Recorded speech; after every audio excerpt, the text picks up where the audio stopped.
O ministro Edson Fachin, do Supremo Tribunal Federal, prorrogou até o dia 11 de setembro a suspensão do processo que trata da desoneração de impostos sobre a folha de pagamentos de 17 setores da economia e de determinados municípios até 2027.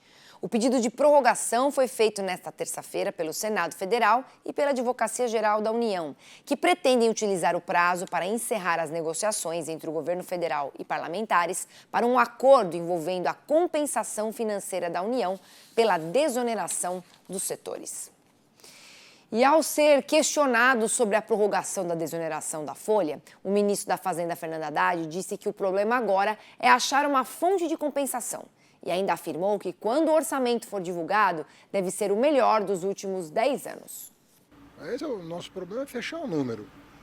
Porque como a escadinha da reoneração é de 4 anos, eu tenho que ter um conjunto de medidas que compense esse número. E aí nós vamos ter um céu de brigadeiros, nós vamos ter tranquilidade para concluir a execução orçamentária desse ano e dos próximos em estabilidade. Nós vamos, se tudo correndo como está previsto, nós vamos apresentar um orçamento dia 31 de agosto muito confortável, talvez o melhor dos últimos 10 anos. Então vamos lá. Antes de chamar o Miguel Daúde, vamos recapitular tudo? Olha só. Em maio, o ministro Cristiano Zanin, do Supremo Tribunal Federal, já disse que para desonerar a folha de pagamentos de 17 setores da economia era preciso uma contrapartida, porque afinal o dinheiro precisa sair de algum lugar.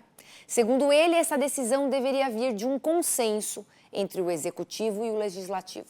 O prazo da suspensão, como a gente informou, de 60 dias da desoneração, vence nesta sexta-feira.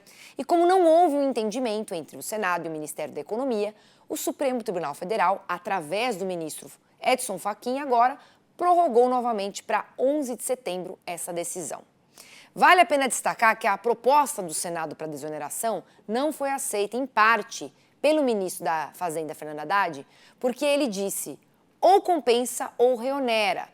Segundo Haddad, a decisão agora está nas mãos do Senado. E se o Senado não resolver, vence o prazo e a lei vai suspender a desoneração. Agora, vamos colocar o Daúde nessa prosa aqui. Daúde, me fala uma coisa, por que é tudo tão difícil e arrastado? O que acontece para a gente não agilizar esse processo logo? Bem-vindo.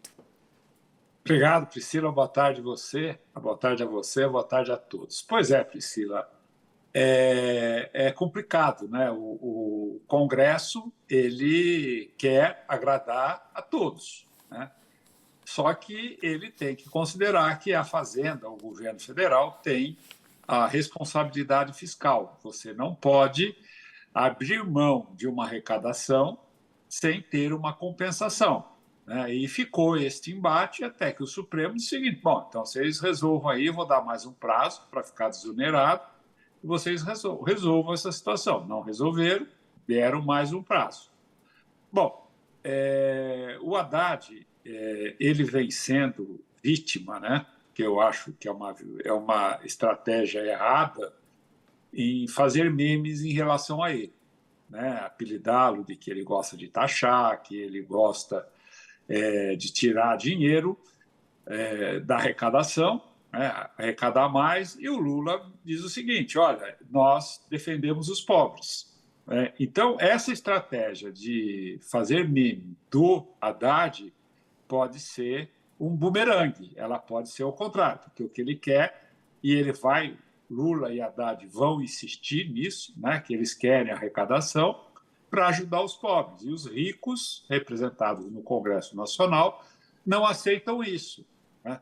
Então, precisa tomar muito cuidado, viu, gente? Temos que ser um pouco mais pragmático nas coisas que nós fazemos e nas coisas que nós falamos. Então, essa questão aí, Priscila, da desoneração, é uma questão que eu, particularmente, sou a favor de você desonerar esses setores. A gente percebe hoje, claramente, que o emprego, apesar de, num dado momento, o emprego estar crescendo, né, está crescendo com o PIB em queda. Isso não poderia acontecer dentro da lógica econômica, porque a economia estuda escassez. Se você tem escassez, você, algum lado, acaba tendo que ceder. E, no caso, é o emprego, mas o emprego subiu. Por que subiu? Subiu exatamente por função dessa desoneração. Ah, não, mas nós não podemos onerar, precisamos arrecadar. Sim, mas vamos pensar em outra coisa, né? Tanto que está forçando o governo a pensar em fazer um pente fino nos benefícios sociais, que hoje eles atendem, né, uma população, mas aí tem os vigaristas que entram ali para tirar proveito. Você tem despesas do governo, né, principalmente ficar indo para cima, para baixo, você ter embate com o Banco Central, que acaba segurando a taxa de juros, segura a taxa de juros, desembolso com juros sobe.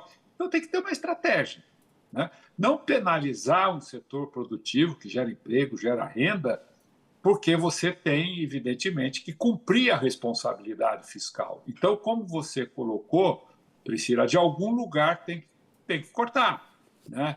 E, evidentemente, que o Lula disse, não, eu não vou cortar dos pobres, eu vou cortar dos ricos, porque eu não gosto de rico, eu gosto de pobre. Então, tudo isso é uma demagogia absurda que ocorre no momento que o país precisa de decisões inteligentes. Infelizmente, isso não acontece, Priscila.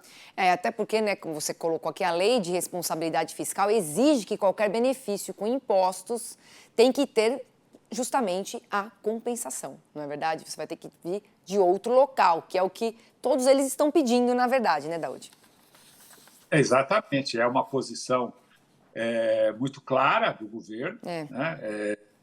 E com relação ao Congresso, o Congresso está em eleição, né? Sim. Nós temos então a base dos parlamentares, né, que está nos municípios, evidentemente, vai querer agradar todo mundo. Inclusive, 150 municípios com 150 mil habitantes para baixo também vão estar isentos. Sim, tem que ter a contrapartida, Daúde. Obrigada aqui pela sua participação mais uma vez. Excelente quarta-feira para você e te espero amanhã.